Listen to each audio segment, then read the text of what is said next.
بسم اللہ الرحمن الرحیم۔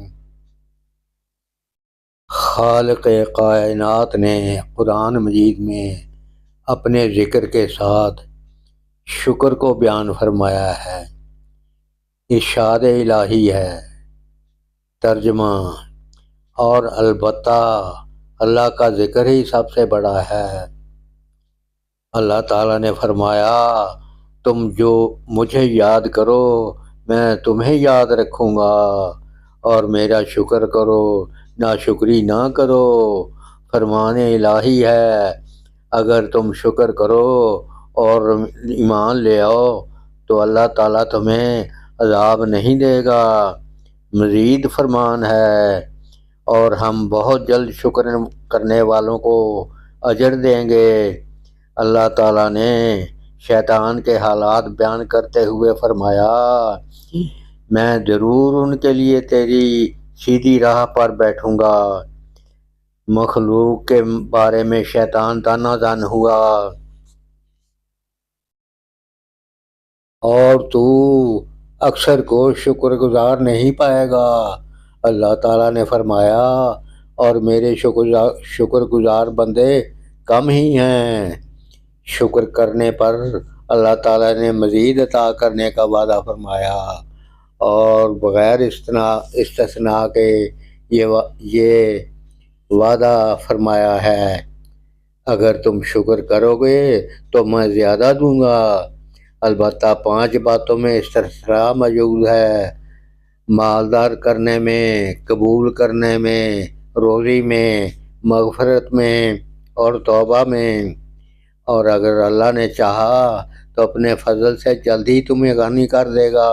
اور فرمایا، اگر اس نے چاہا تو جس کی طرف تم بلاتے ہو وہ کھول دے گا۔ اور فرمایا، وہ جسے چاہتا ہے بغیر حساب کے روزی دیتا ہے۔ اور فرمایا، جس کو چاہتا ہے اس کے سوا معاف فرما دیتا ہے۔ اور فرمایا، اور اللہ جس کی چاہتا ہے توبہ قبول کرتا ہے، اور یہ اخلاق ربانی میں ایک خلق ہے۔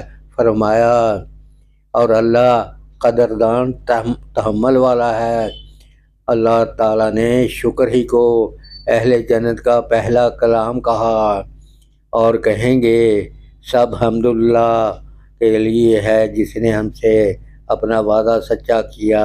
اور فرمایا، اور ان کی دعا کا خاتمہ یہ ہے کہ سب تعریف اللہ کے لیے ہے جو تمام جہانوں کا رب ہے۔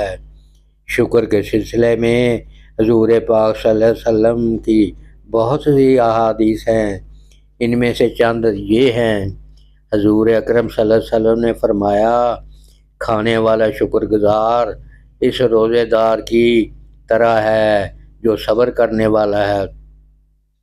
حضرت عطا رحمۃ اللہ علیہ سے روایت ہے کہ حضرت عائشہ رضی اللہ تعالیٰ عنہا کے خدمت میں حاضر ہوئے اور عرض کیا کہ مجھے رسول پاک صلی اللہ علیہ وسلم کی کوئی عجیب ترین قابل رشک بات بتائیے۔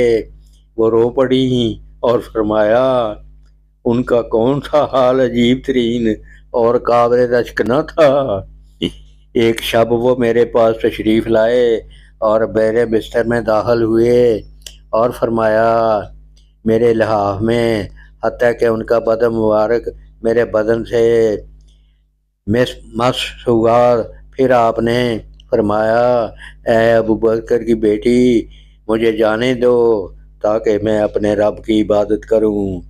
حضرت عائشہ رضی اللہ تعالیٰ عنہا نے عرض کیا، اگرچہ میں آپ صلی اللہ علیہ وسلم کا قرب چاہتی ہوں مگر آپ کی خواہش کو ترجیح دیتی ہوں، لہٰذا آپ کو اجازت ہے، آپ بضرور عبادت فرمائیں۔ آپ اٹھ کر مشکیزہ کی طرف گئے اور تھوڑے پانی سے وضو فرمایا، یعنی زیادہ پانی نہ بہایا۔ پھر اٹھے اور نماز شروع کی۔ آپ اس قدر رونے لگے کہ آپ کے آنسو سینہ پر بہنے لگے۔ پھر رکوع کیا، پھر سجدہ میں، اور بعد ازاں سر اٹھا کر ہر حالت میں روتے رہے، حتیٰ کہ رات کو بھی روتے رہے۔ میں نے عرض کیا، یا رسول اللہ صلی اللہ علیہ وسلم، آپ اس قدر کیوں روئے؟ کیونکہ آپ تو گناہ سے محفوظ ہیں۔ یہاں تک کہ حضرت بلال رضی اللہ تعالیٰ عنہ نے حاضر ہو کر فجر کی نماز کے لیے عرض کیا۔ آپ نے فرمایا، میں اپنے رب کا شکر گزار بندہ نہ بنوں، حالانکہ اللہ تعالیٰ نے مجھ پر آیت نازل کی ہے، بے شک آسمانوں اور زمین کی پیدائش اور رات اور دن کی باہم تبدیلیوں میں نشانیاں ہیں عقل مندوں کے لیے۔ اس آیت سے ظاہر ہوا کہ انسان کو اپنے اللہ کے حضور رونا چاہیے۔ ایک روایت ہے کہ اللہ کے ایک نبی کا ایک پتھر کے قریب سے گزر ہوا جو بہت چھوٹا تھا، مگر اس سے بہت پانی نکل رہا تھا۔ اللہ کے نبی کو اس پر تعجب ہوا۔ اللہ نے اس پتھر کو قوت گویائی بخشی۔ اس نے کہا، جب سے میں نے اللہ تعالیٰ کا یہ ارشاد سنا، انسان اور پتھر جہنم کا ایندھن ہو گئے، میں اس وقت سے اللہ کے خوف سے رو رہا ہوں۔ اس نبی علیہ السلام نے اللہ سے پتھر کو جہنم سے پناہ کے لیے دعا کی، وہ قبول ہو گئی۔ پھر آپ کا ادھر سے گزر ہوا تو دیکھا کہ پتھر پھر رو رہا ہے۔ آپ نے پتھر سے پوچھا، اب کیوں رو رہے ہو؟ اس نے کہا کہ وہ رونا خوف کا تھا اور یہ خوشی اور شکر کا ہے۔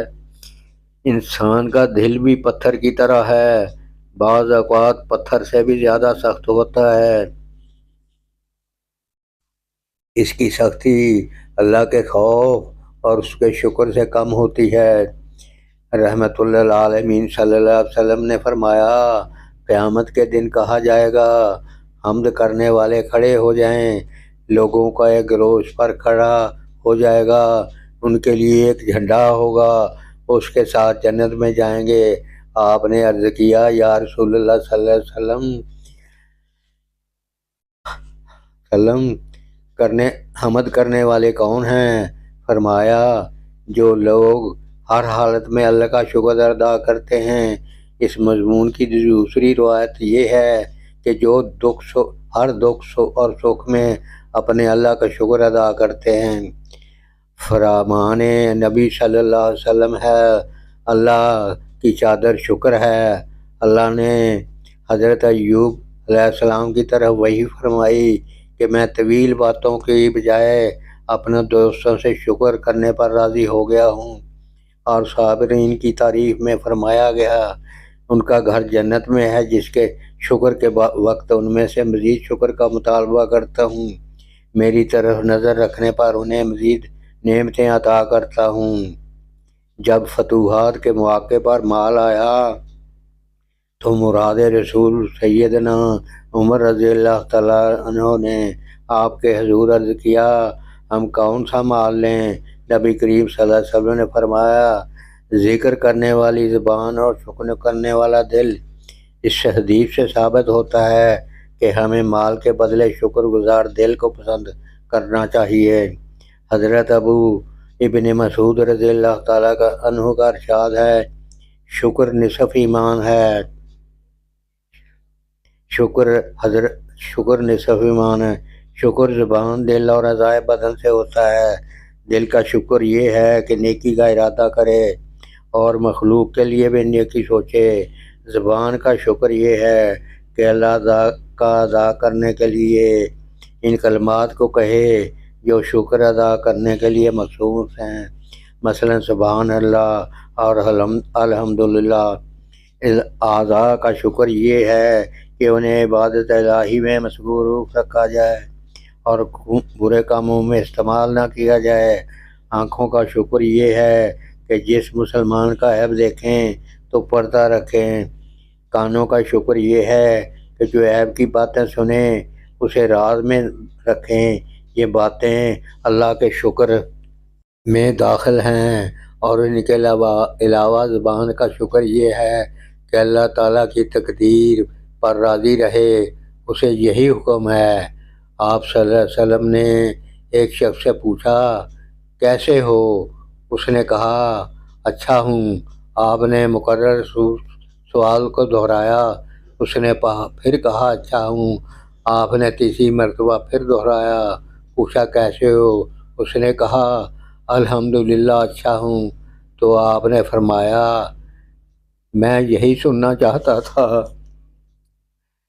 بزرگان سلف کا یہ طریقہ تھا کہ وہ دوسرے سے پوچھتے کیسے ہو، اس کی نیت یہ ہوتی تھی کہ وہ دوسرا جواب میں کہے گا اللہ کا شکر ہے کہ میں ٹھیک ہوں، اور اس طرح سے سوال کرنے والا جواب دینے والا دونوں شکر گزار ہوں میں شامل ہو جائیں، اور ان کے سوال و جواب میں ریاکاری شامل نہ تھی۔ ایک بات واضح ہے کہ جب کسی سے حال دریافت کیا جائے گا تو وہ شکر ادا کرے گا یا شکوہ کرے گا یا بالکل خاموش رہے گا۔ شکر کرنا عبادت ہے، شکایت کرنا اہل تقویٰ کے نزدیک ناپسندیدہ فعل ہے۔ اسی لیے ہندو بندہ عاجز ہے اور اللہ تعالیٰ ہر چیز پر قادر اور سانع ہے، لہذا مصنوع کا شکوہ ہر طرح سے ناپسندیدہ ہوگا۔ انسان سے جس قدر ہو سکے نہایت تضرع کے ساتھ اپنے اللہ کے حضور گزارشات پیش کرے۔ اگر قضائے الہی پر راضی نہ رہ سکے تو شکوہ بھی نہ کرے۔ اگر فریاد ہی کرنا لازم ٹھہرا تو صرف اللہ کے حضور ہو، کیونکہ وہی مصائب لانے والا اور غم دور کر کے راحت پہنچانے والا ہے۔ اللہ کی بارگاہ میں اپنی ذلت کا اظہار کرنا حقیقی عزت ہے، مگر اپنے جیسے بندے کے سامنے شکوہ شکایت رسوائی ہے۔ فرمان الہی ہے بلا شبہ تم اللہ کے سوا جن کو پوجتے ہو وہ تمہارے جیسے بندے ہیں۔ مزید فرمایا تحقیق میں جن کی عبادت کرتے ہو تو وہ تمہارے رزق کے مالک نہ ہیں۔ اللہ کے ہاں اپنا رزق تلاش کرو اور اس کی عبادت کرو اور اسی کا شکر ادا کرو۔ شکر کی قسموں میں زبان سے شکر کرنا بھی ہے۔ روایت ہے کہ حضرت عمر بن عبدالعزیز رحمۃ اللہ علیہ کی خدمت میں ایک وفد پیش ہوا۔ اس وفد سے ایک نوجوان کھڑا ہوا تاکہ بات کرے۔ آپ نے فرمایا بڑوں کی عزت کرو، انہیں مجھ سے بات کرنے دو، اور اس پر وہ بولا اے امیر المومنین، اگر عمر پر قیادت کا انحصار ہوتا تو اس مسلمانوں میں آپ سے بڑی عمر والے بھی ہیں۔ آپ نے یہ سن کر فرمایا اچھا تم ہی بات کرو۔ اس نے کہا ہم کچھ لینے کے لیے نہیں آئے، کیونکہ آپ کی نوازش ہے، ہمیں بہت کچھ مل چکا ہے۔ کسی سے نہ ہم خائف ہیں، کیونکہ آپ کے عدل اور انصاف نے ہمارے خوف دور کر دیے ہیں اور امن سے زندگی بسر کر رہے ہیں۔ ہم محض اس لیے حاضر ہوتے ہیں تاکہ آپ کا زبان سے شکریہ ادا کریں اور واپس چلے جائیں۔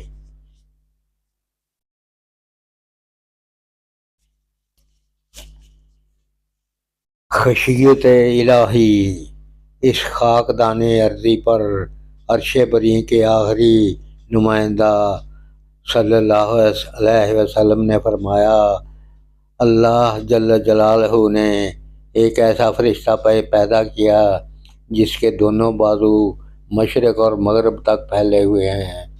سر اس کا زیر عرش ہے اور اس کے دونوں پاؤں تحت ثرا میں ہیں۔ اس زمین پر آباد خلق کے برابر اس کے پر ہیں۔ میری امت میں سے جب کوئی مرد یا عورت مجھ پر درود بھیجتا ہے تو اس فرشتوں کا حکم ربانی ہوتا ہے کہ عرش کے زیر بحر نور میں غوطہ زن ہو جا۔ جب وہ غوطہ لگا کر باہر نکلتا ہے تو اپنے پر جھاڑتا ہے۔ اس کے پروں سے جس قدر قطرات ٹپکتے ہیں، اللہ رب العزت ہر قطرے سے ایک فرشتہ پیدا کرتا ہے جو قیامت تک اس پر درود بھیجنے والے کے لیے دعائے مغفرت فرماتا ہے۔ ایک دانا کا قول ہے کہ جسم کی سلامتی کم کھانے میں ہے اور روح کی بالیدگی کم گناہ کرنے میں ہے، اور ایمان کی سلامتی صلی اللہ علیہ وسلم پر صلوات میں سلام پڑھنے پر ہے، یعنی آپ پر درود پڑھنے میں۔ فرمان خالق ہے اے ایمان والو، اللہ کا دل میں تقوی پیدا کرو اور ہر جان دیکھے کہ آئندہ کے آگے کیا بھیجا ہے۔ یہ مراد دل میں خوف الہی پیدا کر کے اس کے فرماندار بندہ بننے کا حکم ہے۔ دوسرے یہ دیکھنا کہ انسان آخرت کے لیے اپنا کیا توشہ بھیجتا ہے۔ یہاں اس کریمہ کا مفہوم یہ ہے کہ نیک اعمال کرو جن کا اجر تمہیں قیامت کے دن ملے گا۔ اپنے رب سے ڈرتے ہوئے رہو کیونکہ وہ تمہاری ہر اچھی بری بات کو جانتا ہے۔ روز حشر فرشتے زمین فلک رات دن تمام گواہی دیں گے کہ انسان یہ کام بھلائی کا کیا یا برائی کا، اطاعت و تابعداری کی یا نافرمانی کی، حتیٰ کہ انسان کے اپنے اعضاء بھی اس کے خلاف گواہی دیں گے۔ ایماندار، متقی اور پرہیزگار انسان کے حق میں زمین گواہی دیتی یوں کہے گی، اس انسان نے میرے پیٹھ پر نماز پڑھی، روزہ رکھا، حج کا فریضہ ادا کیا، جہاد میں حصہ لیا۔ یہ گواہی سن کر زاہد و متقی شخص باغ ہو جائے گا۔ جب نافرمان کے خلاف زمین کی باری آئے گی تو کہے گی، اس نے میری پیٹھ پر شکر کیا، زنا کیا، شراب کے گھونٹ حلق میں اتارتا رہا اور حرام کھایا۔ اب اس کے لیے ہلاکت اور بربادی ہے۔ اگر مالک یوم الدین نے اس پر کڑا محاسبہ کیا، صاحب ایمان وہ ہے